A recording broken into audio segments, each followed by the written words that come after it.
What did your boyfriend's Russian grandma say about you when she thought you couldn't understand? I'm dating this amazing guy named Alex whose family is Russian. His babushka, Vera, is this tiny 80-year-old woman who only speaks Russian and pretends not to understand English. Here's the thing, I'm half Russian. My dad's side is Russian, and I grew up speaking it fluently, but I never told Alex's family because I wanted to see how they really felt about me. The first time Alex brought me home for dinner, babushka Vera looked me up and down and started speaking rapid Russian to Alex's mom. She's too skinny, feed her more borscht. American girls don't know how to eat properly. I'm trying not to laugh while she's literally shoving bread at me. Then she turns to Alex and says in Russian, "This one has good hips for babies. When are you giving me great-grandchildren?" Alex has no idea what she's saying and just nods politely. "Yes, babushka, she's very nice." Vera rolls her eyes and mutters, "Men are useless. They never listen." Over the next few months, I heard some incredible commentary. During our second dinner, Vera whispered to Alex's aunt, "The American girl has no meat on her bones, but she ate 3 bowls of my soup. She has potential." At Alex's birthday party, she told his cousin, "Look how she watches him when he talks to other girls. Good, she's territorial. I like this." But the best was when Alex's ex-girlfriend showed up unexpectedly. This girl,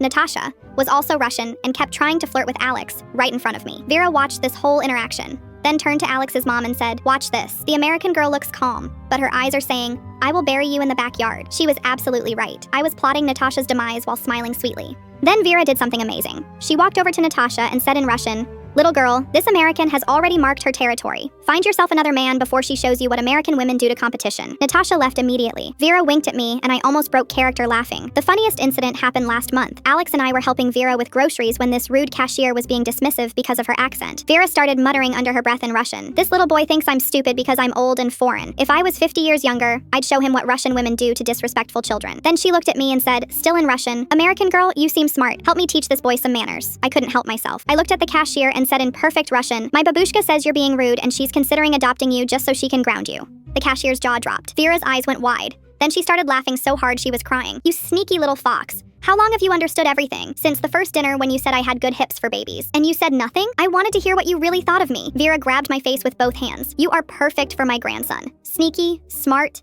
and you let an old woman have her fun. I approve completely." Then she turned to Alex, who was standing there completely confused, and said in English, "Your girlfriend is Keeper. She speaks Russian better than you do, you lazy boy." Alex looked at me in shock. "You speak Russian? Fluently. Your babushka has been giving me cooking tips and relationship advice for months. What else has she been saying?" Vera patted his cheek and said in Russian, "Don't worry, grandson. She only heard the good things. The embarrassing stories about your childhood, I saved for when she becomes family." I translated for Alex, and he turned bright red. "Babushka, what embarrassing stories?" Vera just smiled mysteriously and said, "Ask me again after you propose." Now every family dinner is hilarious because Vera and I have our own secret conversations in Russian while Alex tries to figure out what we're plotting. Alex still has no idea what we're saying half the time, but he started taking Russian lessons on Duolingo. Vera thinks this is hilarious. "Too late now, grandson. We already have all the secrets."